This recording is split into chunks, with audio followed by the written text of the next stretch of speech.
Muy bien, amigos, 10 de la mañana con 4 minutos. Continuamos aquí en el bloque estelar de Radio Exitosa. Vamos a conversar ampliamente con el ministro de Economía y Finanzas, Alfredo Torne, a propósito ya de una serie de normas que se han publicado al amparo de las facultades legislativas, además de otras decisiones propias del Ejecutivo que permiten ya discutir sobre hechos puntuales o decisiones tomadas, cuáles son las perspectivas de la economía a corto, mediano y largo plazo. Hay una discrepancia respecto de las expectativas del gobierno a propósito del crecimiento de la economía peruana para el próximo año. El gobierno insiste en una tasa de 4,8%. Algunos analistas señalan que esta es demasiado optimista. Pero, en fin, vamos a ver. Hay ya decisiones tomadas, hay ya reacción de los mercados y en esa medida podemos vislumbrar si responderán perfectamente a las expectativas del gobierno. Señor ministro, ¿qué tal? ¿Cómo está? Buenos días. Juan Carlos, ¿cómo te va? A ver, ¿por dónde empezamos? ¿Por dónde empezamos? ¿Mucho optimismo detrás del 4,8 o la reacción del mercado a las medidas, si bien son aún iniciales, ya permiten suponer que efectivamente un cálculo así tiene sustento? A ver, varias cosas. Hoy día el consenso del mercado está más o menos en 4.2, 4.3 para el 2017. Nosotros esperamos 4.8, el Banco Central bajó de 4.5 a 4.3. Nosotros no lo vemos, no lo vemos mal, creo que en esto hay una gran diferencia. Nosotros tenemos la información de las cosas que estamos haciendo y tenemos quizás un mejor juicio, pero claramente el mercado va a tener que hacer sus estimados en función de lo que ellos ven. Entonces ellos van a evaluar gradualmente todo lo que estamos haciendo y en función de eso van a revisar o de repente no revisan. Lo único que te quiero decir es que el año pasado, a estas alturas, el mercado esperaba que la economía crezca al 3%, creció al 4%, ¿no? Entonces siempre hay un rezago en que el mercado va gradualmente digiriendo las medidas y la situación económica. Lo que nosotros decimos es de que hay dos cosas. Uno es que la situación internacional ha mejorado, no sustancialmente, pero hoy día, por ejemplo, el precio del cobre está a 2.50. Por ejemplo, en nuestros estimados... Eso es casi un 40% más, ¿no? Eso es casi... No, es un 25%. 25% más. 25% más. El precio del oro también ha subido. En general, el precio de todos los minerales ha subido. Hay una gran expectativa que Estados Unidos, con la llegada del señor Trump a la presidencia, vaya a ser un gran estímulo fiscal. Hay que verlo, ¿no? Pero los mercados en estas cosas se adelantan. En segundo lugar, también en el lado de los mercados, nosotros como país nos hemos diferenciado. Nuestras tasas de interés son de las más bajas que hemos tenido casi en la historia. Estamos casi a 10 o 20 puntos básicos, es menos de casi 10 décimas de por ciento de Chile, por ejemplo, que es el país que tiene las tasas más bajas. Somos el único país en la región que no tiene una perspectiva negativa de las agencias de rating, ¿no? Entonces, la situación internacional de alguna manera nos está favoreciendo a nosotros. Y además de eso, hemos hecho dos cosas que creo que son muy importantes. Somos el primer gobierno que hoy día estamos atendiendo a las clases medias. Estamos dirigiendo nuestra política económica a la clase emprendedora de este país, a la formalización, al pequeño y mediano empresario, y lo que queremos es precisamente sacarlos adelante. Y en segundo lugar, estamos, como parte de estos decretos legislativos, haciendo una gran empuje a la inversión en infraestructura. Hemos pasado 3 decretos legislativos en esa dirección. Las cosas van avanzando muy bien. La verdad es que hay mucha gente que está muy interesada en estos nuevos decretos legislativos y nosotros pensamos que estas dos ejes, la formalización más la infraestructura, nos van a nos van a permitir dar este gran empujón. Empecemos a ver por el tema de la formalización, y al respecto se han dado varios decretos vinculados a las MIPES, a las pequeñas y microempresas. ¿Las podría resumir para luego discutir sobre ellas? Sí, son varias cosas que hemos hecho ahí. En primer lugar, hemos hecho un nuevo régimen tributario que hoy día una MIPE paga 10% de impuesto a la renta, ¿no? Y a la gran empresa va a pagar 29.5. Antes la gran empresa pagaba 28. Nosotros en la campaña dijimos que 30, pero dadas las circunstancias de la economía, decidimos quedarnos en 29. Más bien, lo que hemos hecho para la gran empresa es que hemos bajado sus impuestos a los dividendos. Ahora, la gran empresa va a pagar lo que nosotros le llamamos una tasa efectiva, es decir, la combinación de dividendos y impuesto a la renta de más o menos 33%, ¿no? La pequeña empresa va a pagar 10 hasta 1.200 UITs y después hay una combinación entre una tasa de 29 y 10 que más o menos da, no sé, da por tramos. 15 por tramos. La idea es que sea progresivo, o sea, la idea es que conforme la pequeña empresa va creciendo, pues va pagando más, pero hasta que facture 1.200 UITs paga 10. Nosotros dijimos que podría haber otro sistema que sea un impuesto sobre las ventas. Sin embargo, lo que hemos hecho es que hemos simplificado vía la SUNAT. Lo que hemos hecho es que para la pequeña empresa las utilidades se calculan sobre ingresos menos compras, listo. Sencillito, ¿no? O sea, no se tiene que complicar. Y después, conforme va creciendo la empresa, se complica un poco la información que se entrega a la SUNAT. Ahora, lo que se llama el régimen especial desaparece. Mira, no desaparece, pero lo que nosotros hemos visto, el Congreso de alguna manera nos forzó a dejarlo, que es el RER y es el RUS. Lo que hemos hecho con el RUS antes tenía 6 escalas, los hemos comprimido a solamente 3 escalas, una de 0 y el más alto es hasta ventas de 96.000 soles. El RER mensuales. Anuales, que es 8.000 soles mensuales. Sí, es muy poco, es para empresas muy chiquititas. Y después el RER lo hemos dejado tal cual. En el RUS no se pagaba el IGB, en el RER se paga el IGB más un porcentaje a cuenta del impuesto a la renta sobre la renta. ¡Exitosa! ¿Qué es lo que pasa con estos dos regímenes? Que son regímenes que enanizan a la empresa, no la acompañan en su crecimiento. Claro, no, es al lo contrario. Claro, y lo que nosotros queremos es que la pequeña y mediana empresa crezcan. Hoy día la ironía del Perú es de que no existe mediana empresa. Existe o pequeña empresa o gran empresa.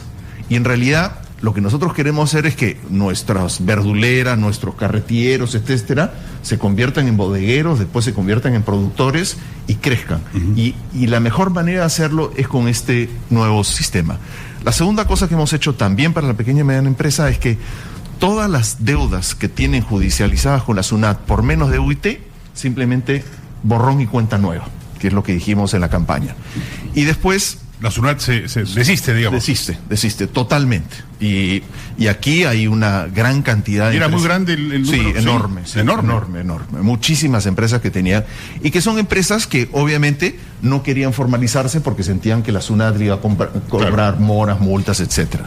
La segunda es que para los tramos de más de 1 UIT hay un porcentaje que las deudas pequeñas se le descuenta 50% y después se le descuenta tanto, y las deudas muy grandes a esas sí se le descuenta solamente, a las muy chiquitas se le descuenta hasta el 90% y las muy grandes se le descuenta una menor cantidad, ¿no? Y la idea es obviamente no generar un incentivo para que los grandes deudores de la SUNAT de alguna manera se salgan con la suya, ¿no? Después estamos haciendo algunas otras cosas más para la formalización. Más adelante estamos haciendo un programa de créditos, que todavía eso lo estamos elaborando. Queremos hacer una gran revolución crediticia ahí con los 4 bancos que tenemos, que es Mi Vivienda, COFIDE, Banco de la Nación y el Banco Agrario. Esto está por verse. Y después... ¿Sale pronto? Eso sale pronto, sí. ¿No al amparo de los decretos o de las facultades? No necesitamos decretos. Claro. Y después hemos formado una comisión para una reforma de protección social. La idea es que queremos reducir los costos de la formalización. Hoy día un trabajador que se formaliza pues tiene que pagar el seguro médico, las pensiones, etcétera, y todo se carga sobre el salario. Claro. Lo que nosotros estamos diciendo, oye, no debemos cargarlo por el salario porque lo único que vamos a hacer es que vamos a subir el costo de la formalidad. Claro. Hay que buscar otras formas de financiar. Entonces hemos invitado a una comisión que tiene miembros nacionales e internacionales para revisar cómo bajamos esos sobrecostos. Y la idea es, hoy día esos sobrecostos llegan al 40-50% del salario, quisiéramos que lleguen al 10%. ¿A 10? Al final del periodo presidencial, sí. Eso sería revolucionario, ¿no? Bueno, pero eso va a incluir suponer un subsidio estatal, me imagino. No. O sea, precisamente para eso hemos invitado esta comisión. La idea es de que se reúna la Comisión de Protección Social con el presidente de la República y con el primer ministro comienzos de enero. Ahí la lanzamos, a finales de enero ellos deberían de alcanzarnos sus reformas, y la idea es de que el presidente la anuncie en el 28 de julio. El 28 de julio. Y por último, estamos haciendo una reforma que, si bien no está dentro... Supondría, para detenerme un rato en eso, supondría regímenes diferenciados para MIPES respecto de aportes a seguro, a AFPs, etcétera. No. O sea, supondría, veamos qué es lo que nos propone. O sea, nosotros tenemos nuestras propias ideas, pero la idea es bajar los sobrecostos y que el financiamiento de salud y otros, gradualmente lo financiemos con otros impuestos que no afecten el costo del salario, ¿no? Claro. Y la idea es formalizar nuevamente, ¿no? Y por último, esa es la gran barrera de la formalización, sumada al tema obviamente tributario, ¿no? Es la gran barrera de la formalización, efectivamente, sumada al tributario. ¿Eso lo está elaborando, diseñando el MEF con el Ministerio de Trabajo? No, el Ministerio de Trabajo está haciendo una paralela. Nosotros estamos a cargo de la protección social, que incluye obviamente una serie de ministerios, o sea, lo estamos coordinando nosotros. Y el Ministerio de Trabajo está haciendo otra reforma que también va en el mismo sentido para reducir los... Ambas se anuncian antes de julio, digamos. La idea es de que vayamos en paralelo, ¿no? Es más, el Ministerio de Trabajo, esta reforma que hemos hecho para la MIPE, el Ministerio de Trabajo ha anunciado que va a alinear sus incentivos tributarios y todos sus beneficios tributarios más o menos a las mismas escalas de ventas de empresas a las que hemos alineado la parte tributaria.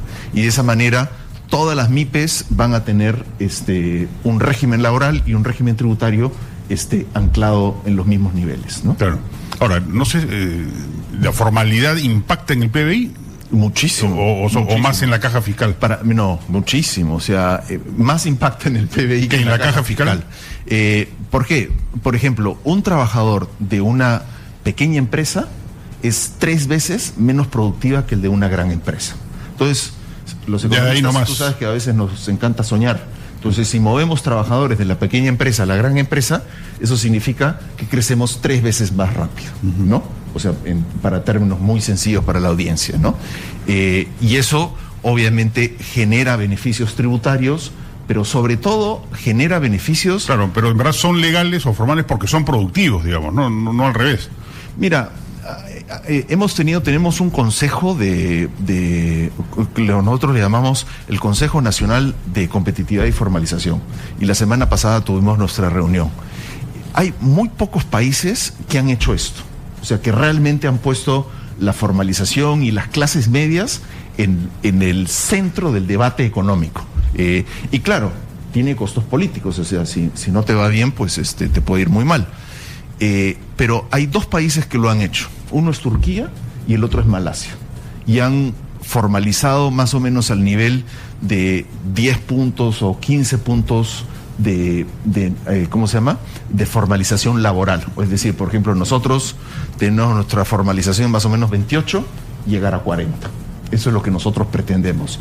Llegar a 40 es un salto histórico. O sea, pero lo más importante es que hoy día nuestras clases medias, nuestros sectores medios, son los que anclan el consumo, el gasto del consumo privado. Y eso es lo que nosotros queremos que siga sucediendo. O sea, no queremos retroceder, sino queremos que esas clases medias gradualmente se conviertan pues en clases medias altas, clases altas, etcétera, etcétera, ¿no? Claro, ahora, entonces se descartan regímenes laborales o tributarios. Bueno, tributarios sí va a haber diferenciados, eso sí queda claro. Sí, pero y ahora es un solo régimen. O sea, antes tú tenías el RUS... Claro, es un continuum, digamos. Es un continuum, exactamente. Y lo que hemos hecho, que creo que lo hemos hecho muy bien, es que hemos acompañado el cambio tributario del cambio de la administración tributaria vía la SUNAT. La SUNAT está plenamente ligada a este proceso. Por ejemplo, una de las Además, cosas... yo quiero felicitar a los ministros. No sé si usted habrá tenido directamente que ver con el tema, que hayan eliminado este control absurdo en el aeropuerto de migración, aduanas y SUNAT. Es el único país en el mundo donde ocurría eso. Ese es parte, bueno, es parte de la... Ahora ya han dicho que no. Pero hay una cosa que a la audiencia le va a interesar. Hoy día la SUNAT, nosotros nos reunimos cada 15 días con la SUNAT y la vemos en dos dimensiones. Una es la recaudación, que es obviamente que siempre la tenemos que ver cómo va recaudando la SUNAT. Pero la otra son sus indicadores de gestión. O sea, nosotros vamos viendo, evaluando a la SUNAT en cómo va el cambio de gestión que está haciendo esta nueva administración. Y uno de los indicadores que estamos poniendo es el tiempo que le toma al contribuyente pagar sus impuestos. Claro. Es decir, la SUNAT hoy día va a evaluar desde el momento en que tú te paras en la cola hasta que tú terminas tu trámite, y ese va a ser un indicador de gestión, de éxito de la SUNAT. Y así la va a evaluar el MEF. Claro. Lo cual yo pienso que es muy importante, ¿no? No, claro, se empiezan a cuantificar trámites y demás. Eso por sí solo genera un círculo virtuoso. Por sí solo. Aún si no se logra la meta, el solo hecho de que haya la misma ya genera una lógica virtuosa en el manejo de cualquier entidad, ¿no? Y más aún si es la SUNAT. Y lo mismo estamos haciendo del lado del Banco de la Nación. O sea, ustedes se sorprenderían como audiencia que el 96% de los trámites del Banco de la Nación se hacían en efectivo. O sea, no se podían hacer ni por internet ni por vía telefónica, se hacían en efectivo, entonces había que pararse en la cola en el Banco de la Nación. Hoy día, no sé si te habrás dado cuenta, pero cada vez hay menos colas en el Banco de la Nación. Y el Banco de la Nación es el encargado de administrar todo el sistema de pagos del Estado, claro, ¿no? Y yo pienso que es un cambio que yo sé que la gente de alguna manera viene de una experiencia muy mala de atrás, pero es un cambio cultural lo que estamos tratando de hacer, que la gente gradualmente se va convenciendo de que efectivamente hay un cambio para bien y para el bienestar de sus familias, ¿no? Y esto es lo que nosotros queremos ver. O sea, no lo vamos a ver de la noche a la mañana, lo vamos a ver gradualmente durante la administración de Pedro Pablo. El otro gran eje de la política económica es el fomento de la inversión privada y la inversión pública también, pero sobre todo la privada en materia de destrave de las mismas. ¿Ya concluyó el proceso de legislativo, digamos, normativo? A ver, ¿qué estamos haciendo ahí? Ahí nosotros vamos a 3 niveles que creo que es importante. El primero es que ya hemos empezado a reformar Proinversión. Proinversión, si bien era una agencia de inversión, era una agencia que estaba relegada, ¿no? Había salido mucha gente, en fin, no se le había prestado la atención. Hemos puesto una persona que viene del Banco Mundial, un peruano, Álvaro Quijandría, de primer nivel, que gradualmente, de hecho hay una entrevista de él en uno de los periódicos, no vamos a mencionar cuál, y él ya está empezando a hacer el cambio de Proinversión. En segundo lugar, es el destrave, el cual tú mencionas, de más o menos 18,000 millones de dólares de proyectos trabados, tenemos más o menos 10,000 que ya están en proceso de destrave. Hay otros 8 que todavía estamos ahí peleando con ellos. Entre ellos se encuentra la autopista del sur, que ya la anunció, ya está inaugurada. Después el puerto de Pisco, que también está inaugurada, la autopista del Sol, está Chincheros, está el aeropuerto de la ciudad de Lima. Estamos muy cerca en el caso del gasoducto. ¿Se firmaron las adendas con LAP? Estamos a punto de firmarlas. Estamos a punto de firmarlas. Pero vamos muy bien. Sin embargo, a esto hay que añadirle los proyectos que hoy día están en Proinversión, que son más o menos 15,000 millones de dólares de proyectos de iniciativas privadas, iniciativas cofinanciadas, que no le cuesta mucho al Estado, prácticamente no le cuesta. Lo que está haciendo Álvaro, ya ha hecho una selección, habían cerca de más de 100 proyectos. Se queda con 50, ¿no? Más o menos 55. Claro. Estos los están discutiendo con los sectores van a ver la lista de proyectos y ver si alguno de estos otros... Y lo bueno que se ha hecho es darle consistencia, pues, ¿no? Porque esto era a ver quién quiere, ¿no? Y lanzaban iniciativas por doquier al desgaire sin ningún orden ni concierto, ¿no? Y la tercera reforma es el rol del MEF en el proceso de inversiones. Yo lo resumiría así. El MEF antes se metía en todo, ¿no? para bien o para mal. Algunos dicen que el MEF tenía que revisar si los proyectos eran rentables, no eran rentables.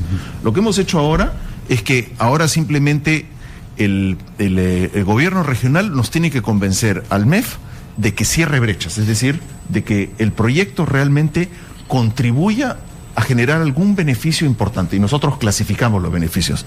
Puede ser reducción de pobreza, puede ser educación, obras viales, agua, saneamiento, en fin. Y nosotros tenemos una herramienta que la vamos a poner en el ¿cómo se llama? En el web del MEF, que inmediatamente te dice dónde están el cierre de brechas, es decir, en qué distrito necesita cierre de alguna de estas brechas. Entonces viene el gobernador o el alcalde y dice, ok, yo cierro brechas, perfecto, yo te doy asignación presupuestal. Y así va a funcionar. Así va a funcionar. Y él se encarga de acompañar el proyecto, o sea, él es la unidad ejecutora, ¿no? Lo mismo con los ministerios. Entonces, ya la parte financiera, el MEF solamente se ocupa del presupuesto. Claro. En el caso de los proyectos cofinanciados, o sea, lo que nosotros le llamamos las APPs, en el pasado eran las unidades ejecutoras las que decían qué proyectos se cofinanciaban, cuando en realidad la unidad ejecutora no sabía de cofinanciamiento.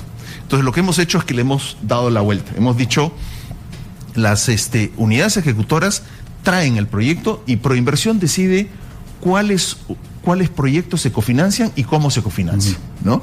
Eso lo que significa es que Proinversión va a ser una unidad descentralizada encargada exclusivamente de proyectos cofinanciados, los cuales obviamente incluyen obras por impuestos. Y la última cosa que estamos haciendo es que estamos haciendo una programación multianual. En el pasado eran proyectos anuales. Lo que nosotros quisiéramos irnos es, y lo vamos a presentar al Congreso, es tener un presupuesto bianual. Bianual.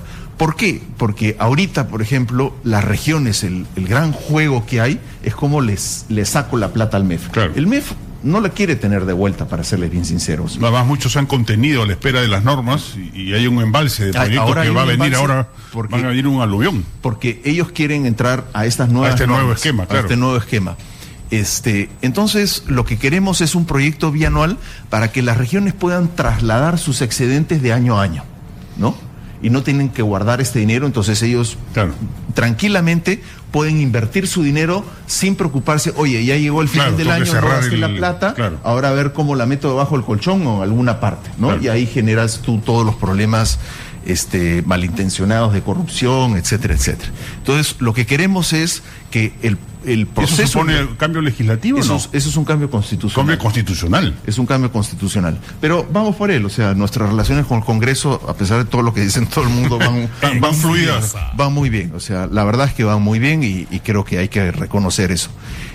Lo importante de esto... ¿Va 3 veces por semana al Congreso, ministro? ¿Es verdad eso o no? Bueno, ahora ya no. Ya no, pero en un momento que sí. En un momento iba más, iba casi 7 veces. Casi 7 veces. 7 veces por semana. Pero yo pienso que es una buena práctica, Juan Carlos. Sí, en general a los ministros se les ha visto de buen talante, ¿ah? Sí. Ninguno con rostro adusto, ni mucho menos. La primera ministra de Inglaterra se sienta 2 veces por semana en su Congreso y responde preguntas. ¿Por qué nosotros no podemos hacer lo mismo? O sea, creo que nosotros somos funcionarios públicos y tenemos que darle cuenta a la población de qué es lo que estamos haciendo. Creo que es nuestro rol en la sociedad y nuestro rol como funcionarios públicos, y yo no tengo ningún problema con eso, ¿no? O sea, ¿no ve problema en consecuencia que el Congreso se allane a esta modificación constitucional? No, yo pienso que le conviene al Congreso, porque de esa manera el Congreso también va a desatorar mucha gente que va donde el Congreso a pedirle, oye, ayúdame a pasar este dinero al siguiente año fiscal. Creo que seríamos uno de los pocos países, no recuerdo... no conozco a países que tengan presupuesto bianual, pero creo que sería un cambio revolucionario en términos de la relación. No, parece mentira, parece el artificio de la anualidad genera pues complicaciones contables de inversión y de flujo de capital en los periodos críticos pues de fin de ciclo, ¿no? Los mata. Lo natural es que sea continuado. Los mata porque además hay que reconocer nuestro presupuesto y las estadísticas que nosotros le damos a la población. Son estadísticas, como se dice, en devengado. Devengado quiere decir de que ese dinero ya se transfirió, pero todavía no se gasta. Nosotros en el MEF quisiéramos cambiar esas estadísticas a lo que realmente se gasta. lo que realmente se invirtió, lo que realmente se gastó en salarios, etcétera, etcétera. No solamente lo que yo le transfería a Juan Carlos, sino lo que realmente se gasta. Entonces, yo pienso que en la parte de inversión privada hay mucha gente que está, por ejemplo, muy interesada en obras por impuestos. Es un mecanismo que antes estaba atado al canon, lo hemos desatado, ahora va en contra de los impuestos de la unidad ejecutora. Y yo pienso que esto va a dinamizar que el sector privado empiece a buscar una serie de proyectos. Hay proyectos. Pero hoy día Semana Económica plantea la contingencia o observa, digamos, que este tema pudiese trabarse por la, no dice incapacidad, pero la dificultad gerencial de las unidades ejecutoras subnacionales, digamos, hablando en concreto de gobiernos regionales y nacionales, y que se requeriría en consecuencia una tecnificación burocrática de los mismos para que esto que suena muy bien, digamos, no termine atorado en las burocracias subnacionales. Mira, a mí me parece que esa es una historia que muchos han vendido, ¿no? De que los gobiernos subnacionales no tienen la capacidad de ejecución. Efectivamente, hay municipalidades que no tienen esa capacidad de ejecución, pero también hay que reconocer que nosotros, desde el lado del Ejecutivo, o sea, de los ejecutivos anteriores, nunca le transferimos esa capacidad. Entonces, cuando hemos hablado de regionalización, no hemos hablado de una regionalización, como te puedo decir, con el piso plano, en el que nosotros le hemos dado mayor capacidad de ejecutar a las unidades ejecutoras. Ese es nuestro objetivo. Nuestro objetivo al regionalizar proinversión es precisamente tener a los expertos en las regiones, claro, y que las regiones se puedan acercar a ellos y ejecutar. Hay otras unidades ejecutoras, como por ejemplo el alcalde del RIMAC, claro, que ha hecho muy buena obra. El que mejor ha gastado, ¿no? El que mejor ha gastado. Entonces, también hay que verlo esto en su verdadera dimensión. Por ejemplo, Richard Webb lo que dice es que él piensa que no es correcto, que efectivamente se ha ejecutado muy bien y se ha gastado muy bien. O sea, claro, su libro es prueba de ello. Entonces, yo pienso que hay que darle la capacidad a los gobiernos subnacionales precisamente para que puedan gastar. O sea, no hay que criticarlo y decir, oye, como tú no lo cierto es que si uno no les da porque dice que son ineficientes, nunca van a ser eficientes. Claro. O nunca vamos a constatar que no lo sean. Hay que pensar que al final de cuentas lo que queremos es que el alcalde o el gobernador regional tiene que rendir cuentas a su población.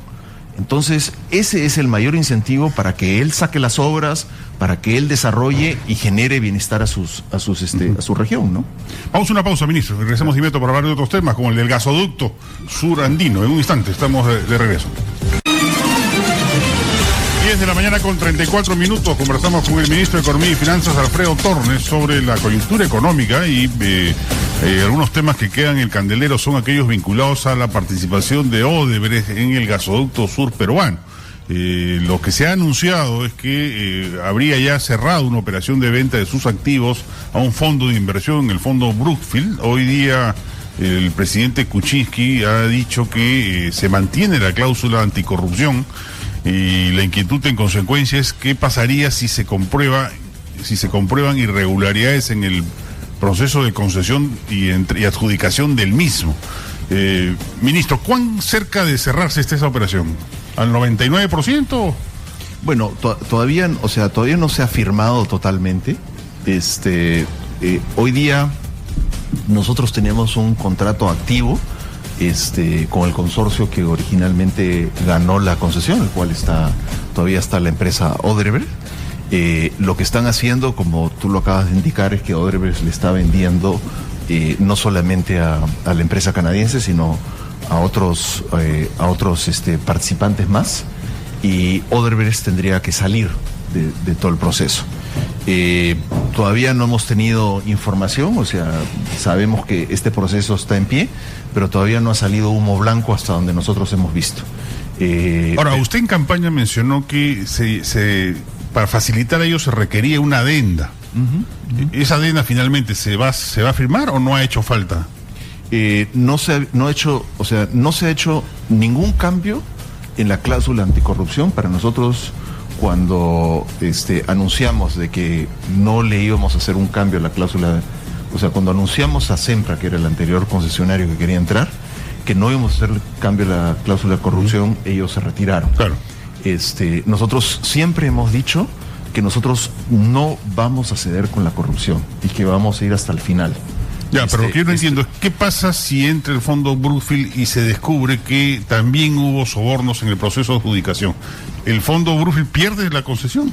O sea, o sea, hay un mecanismo que lo indica el contrato de que efectivamente el nuevo concesionario tendría que dar cuentas sobre el caso de corrupción. Y hay todo un mecanismo que lo tendría que seguir en ese caso. O sea, se disuelve el contrato. O sea, no necesariamente se disuelve el contrato. Porque la pregunta poniéndome al otro lado, en la otra orilla, digamos, ¿qué culpa tiene el fondo Brookfield de que se le descubra? Bueno, lo que el contrato dice es de que sí se disolvería el contrato, o sea, regresaría al Estado. Regresaría al Estado. Lo que se está viendo son los mecanismos, o sea, esto es lo que se está discutiendo con ellos, los mecanismos y las condiciones en que regresaría al Estado, ¿no? Eso todavía yo no quisiera anunciar nada porque es algo que todavía no está finiquitado. O sea, no se Ahora, es en principio algo entre privados, digamos, pero el gobierno ha tenido... Bueno, la parte que no es entre privados es... aquí obviamente estamos hablando de un caso hipotético, ¿no? Todavía no, a pesar de todo lo que se ha dicho, todavía no hay una, ¿cómo se puede decir? Una sentencia a Odebrecht, ¿no? O sea, todavía Odebrecht no ha sido sentenciado. Si es que fuese el caso, pues Odebrecht tenía que dar cuenta por los casos de corrupción, ¿no? Hay quienes desde el Congreso sugieren que ya se anule ese contrato. ¿Usted estaría de acuerdo con algo así? ¿O que se suspenda hasta que se determine si hubo o no hubo corrupción? Es que yo pienso que donde nos deberíamos de enfocar es que nos deberíamos de enfocar en cuál es efectivamente la consecuencia de la información que ha salido sobre Odebrecht. ¿Esto lo inculpa? ¿Se le enjuicia en el Perú? ¿No se le enjuicia? O sea, a mí me parece que ahí todavía no hay claridad. O sea, todos dicen que van a investigar. Este es un caso que viene ya de mucho tiempo atrás. Claro, lo cierto es que no hay una denuncia penal contra Odebrecht en el Perú. Por eso, entonces, hasta que no se solucione eso, nosotros podríamos implementar algo que claro, ¿cómo se llama? Que no sea sentenciado, ¿no? Y nosotros, o sea, creo que lo ha dicho el presidente, lo ha dicho el premier, nosotros vamos a ser muy meticulosos en términos de la implementación de los cargos que vayan a hacerse contra la empresa Odebrecht si es que termina siendo denunciada, ¿no? Ya, pero cuando se hablaba de modificar adendas durante la campaña, no se hablaba de la cláusula anticorrupción, ¿no? Sino de modificar otros términos del contrato. Fundamentalmente era el tema de la cláusula. Fundamentalmente era la cláusula anticorrupción, sí. Esa se va a mantener invariablemente. Se mantiene invariablemente y si se da el evento de corrupción, el contrato es muy específico de cuál es el proceso que se tendría que seguir, ¿no? Ahora, los otros grandes proyectos a destrabar, LAP, el congresista Víctor Andrés García Belaúnde ha acusado al gobierno de estar actuando entreguistamente, cediendo a todos los requerimientos del LAP, para que el LAP tiene al gobierno cogido del cuello y que en esa medida no le está permitiendo negociar con soberanía. No, a ver, o sea, este es un contrato que debió ejecutarse en el 2005. Estamos en el 2016 y recién estamos tratando de destrabarlo. O sea, el que ha incumplido en el caso del LAP es claramente el gobierno peruano. Es el Estado. Sí, o sea, el Estado no cumplió con su parte, no entregó los terrenos, en fin, todo se conoce. Lo que hemos hecho nosotros es que hemos solucionado el entrampamiento del contrato. O sea, habían 3 tubos que no se habían retirado, después vino el túnel de la Gambetta, los terrenos, es más, no se habían, no se habían entregado. Después un terreno se entregó y que tenía montículos, entonces le impedía la vista a los aviones que estaban aterrizando. En fin, para mí es una historia casi de mandarla a un estudio de caso de cómo las cosas no se deberían hacer. Las cosas así, tanto así. Sí, o sea, es muy complicado. Al contrario, yo pienso que de repente si hubiese sido otra compañía, la otra compañía ya hubiese pedido arbitraje en contra del Estado, ¿no? Y nos hubiese costado una fortuna, ¿no?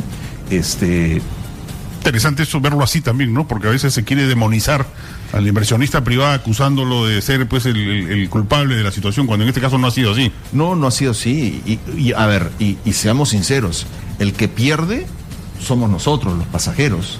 O sea, yo no me acuerdo exactamente los números, pero en el contrato original, para estas alturas, la proyección era que iban a haber cerca de 7 a 10 millones de pasajeros. Hay 18, ¿no?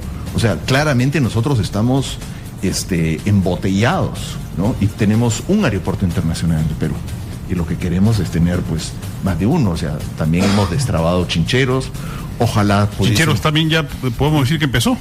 No, Chincheros todavía que firmar la adenda, pero estamos en casi el final. O sea, ya hemos negociado todos los puntos de la adenda y queda limpio. Pero ojalá pudiésemos tener otro aeropuerto en el norte, un aeropuerto en Arequipa y tener un poco de destrave. Hoy día nuestro potencial turístico es enorme, sin embargo no tomemos ventaja de él, porque no tenemos la infraestructura. El presidente Kuczynski ha hablado de 2 temas que me llamaron la atención. Uno, el tren de cercanías que se va a ejecutar, ¿tiene plazo de ejecución? No tiene plazo de ejecución, recién se están haciendo los estudios. Es una empresa china la que estaría haciendo los estudios.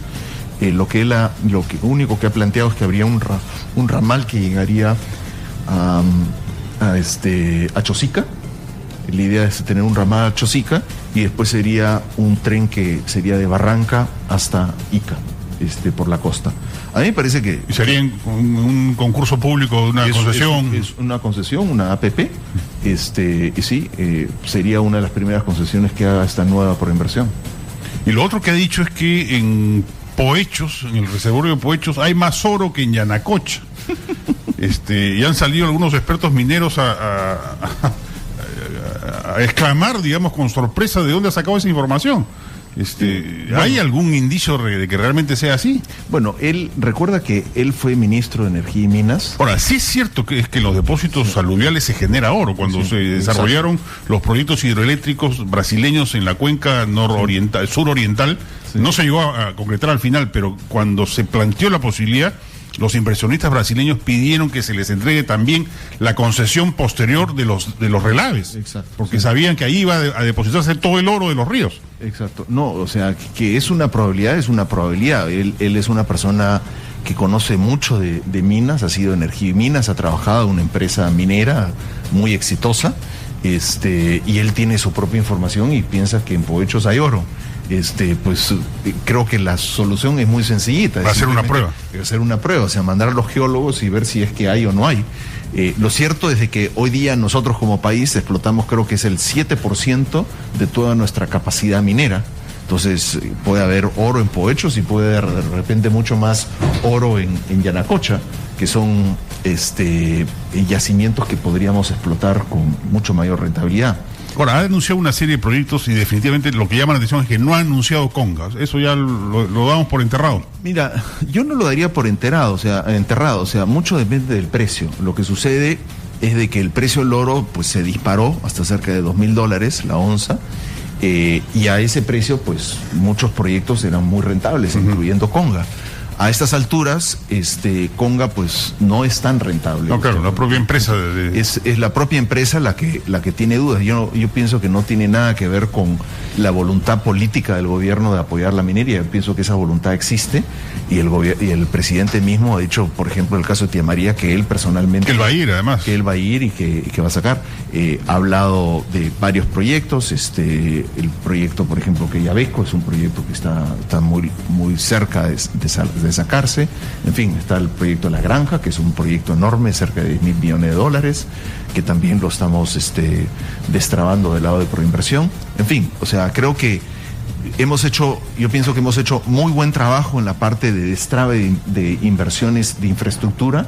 Ahora lo que toca es hacer un destrave de las obras de mineras, que obviamente tiene el problema social, claro. Es algo que hay que atender, ¿no?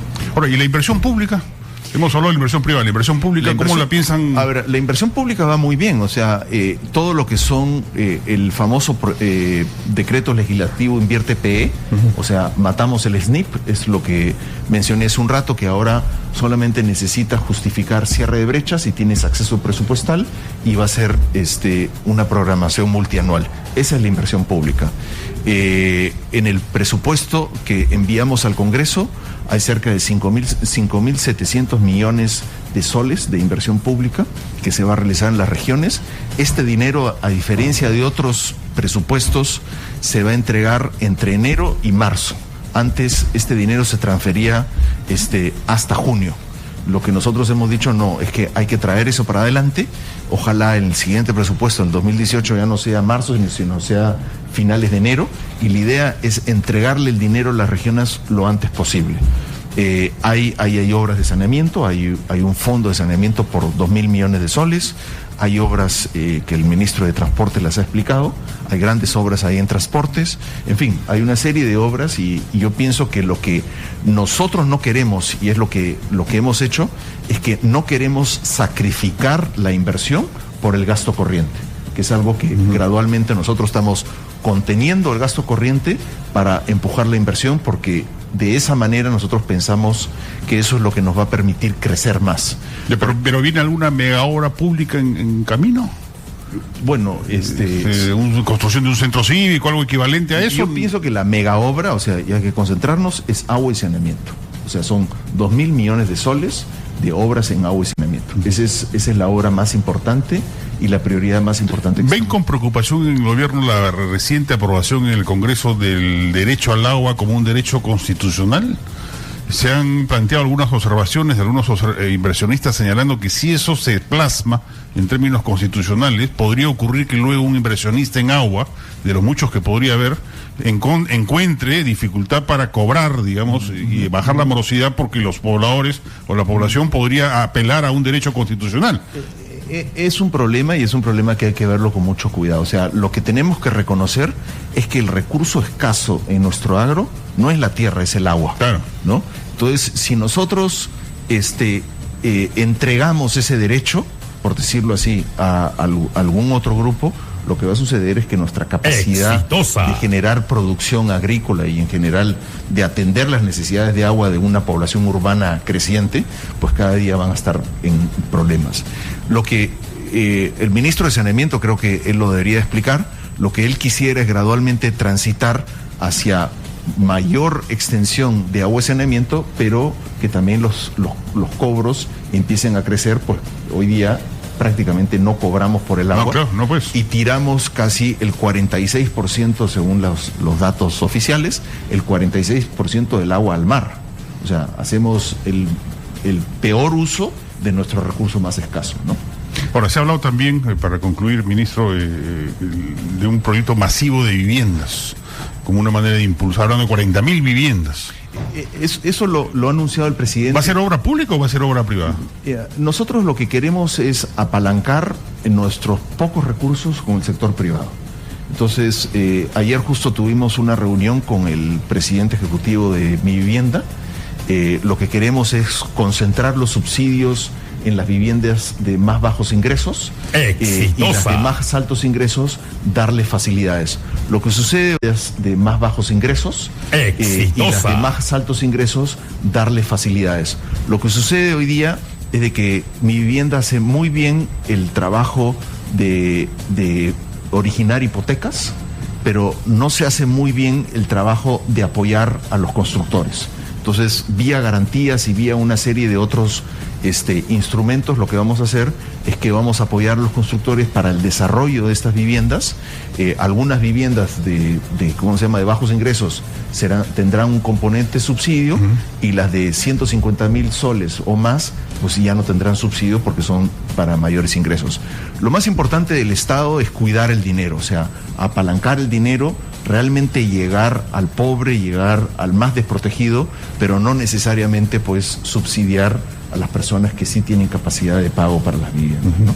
Se viene una sequía pavorosa, supuestamente, y las consecuencias que ello podría traer es un aumento de la inflación debido a la escasez de algunos alimentos. Se ha declarado en emergencia hídrica a varias regiones del sur, digamos. ¿Cuán incidente puede ser eso en alterar los pronósticos económicos del próximo año? Mira, a ver, creo que el tema agrícola lo ha discutido bastante el ministro de Agricultura, Sí es un problema preocupante porque afecta una serie de regiones, o sea, a diferencias de otras sequías que estaban más focalizadas, esta sí está muy extendida. Él lo declaró en emergencia, lo cual significa que ha hecho una serie de cosas ya. Lo que nosotros tenemos que ver son dos cosas. Uno es, ayer tuvimos una reunión con el presidente del Banco Agrario, precisamente para ver cómo es que enfrentaríamos a los casos de los agricultores que se podrían emproblemar a raíz de esto. Y en segundo lugar, pues tenemos que ver en el contexto del presupuesto. La semana pasada hicimos una transferencia especial al Ministerio de Agricultura por este propósito, y obviamente tenemos que ir haciendo el seguimiento. El tema de precios es un tema más delicado. Creo que habría que ver las consecuencias, esencialmente qué cosechas han sido afectadas. Nosotros estamos en una revisión de eso también lo estamos haciendo junto con el Banco Central.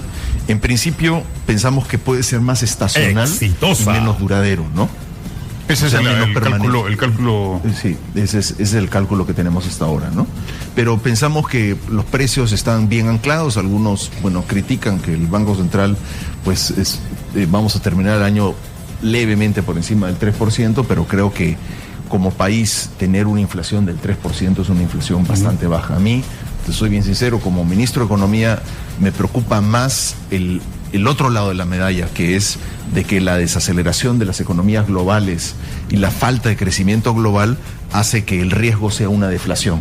Y los economistas sabemos cómo controlar las inflaciones, pero no sabemos muy bien cómo controlar la deflación. Entonces, si entramos en una espiral reflacionaria, de reducción de precios, eso a nivel global, eso nos podría afectar. Entonces, yo pienso que mantener una inflación alrededor del 3% es un gran éxito como país. Ahora, las metas fiscales que el gobierno ha planteado, algunos críticos señalan que son procíclicas y que tienen el riesgo justamente de atarse de manos ante una situación crítica. No es verdad. A ver, los críticos, hay como dos escuelas en esto. Hay una escuela que plantea que ante una desaceleración económica lo que hay que hacer es que hay que estimular el gasto. Claro. Entonces ellos lo que dicen es que hay que tener un instrumental dentro de la ley fiscal, que se llama la regla fiscal, que le permita automáticamente gastar más, ¿no? Que es lo que ellos le llaman que no sea procíclico, ¿no? Y para eso hay que utilizar una estadística que se llama el déficit estructural, que es un déficit estimado en base a un estimado de nuestro PBI potencial, es decir, cuánto podría crecer la economía si utilizamos a plena capacidad todos nuestros recursos, ¿no? Lo cual está bien, eso fue lo que hizo el gobierno pasado. Exitosa. Hay que reconocer que el gobierno pasado, con esa regla fiscal, pasó de un superávit de 2.2 a un déficit de casi 3.8, o sea, si hablamos de prociclidad, pues ahí tenemos una prociclidad bastante. ¿Qué es lo que hacemos nosotros? Lo que nosotros estamos diciendo es, oye, no necesitamos atarnos de manos a un estimado sobre déficit estructural que nadie observa. Lo que necesitamos es darle resultados a la población y decir, ok, ¿qué es lo que vamos a hacer con el déficit? Y tenemos que publicar algo que la población pueda observar. ¿Cuál es ese? Es el déficit que se publica en el Banco Central, que es el déficit nominal, ¿no? Purito. A la misma vez, lo que nosotros decimos es, el MEF, el Consejo Fiscal y el Banco Central van a hacer sus estudios del déficit estructural y lo vamos a mantener para nosotros. Si hubiese necesidad de hacer un estímulo fiscal, nosotros vamos al Congreso y se pide en base, aquí está el déficit estructural, esto es lo que me sale, debemos de hacer un programa de estímulo, vamos al Congreso, pedimos autorización, como se hizo en el 2009, y se hace la expansión. Es más, tal cual están definidas las nuevas reglas fiscales que nosotros hemos planteado, el gasto entra como un corredor. Entonces, para nosotros nos parece que es una crítica que no es válida, porque nuestro gasto se mantiene dentro de un corredor. El gasto de la regla anterior era un gasto que estaba anclado al PBI potencial, un PBI que solamente 3 instituciones estimaban y las 3 estaban en desacuerdo de cuál podría ser. Entonces, lo que nosotros en la nueva regla fiscal decimos, el gasto va a crecer en función del crecimiento de los últimos 30 años, que es más o menos 5%, ¿no? Si hubiesen mayores recursos, ¿qué pasa? Esos recursos primero alimentan el Fondo de Estabilización Fiscal, que hoy día tiene 4.3%, y nosotros decimos hasta que llegue al 4%, y el resto pasa a un fondo de infraestructura. Y ese fondo de infraestructura lo que nos permite es, en momentos de auge, poder financiar obra pública cofinanciada con el sector privado.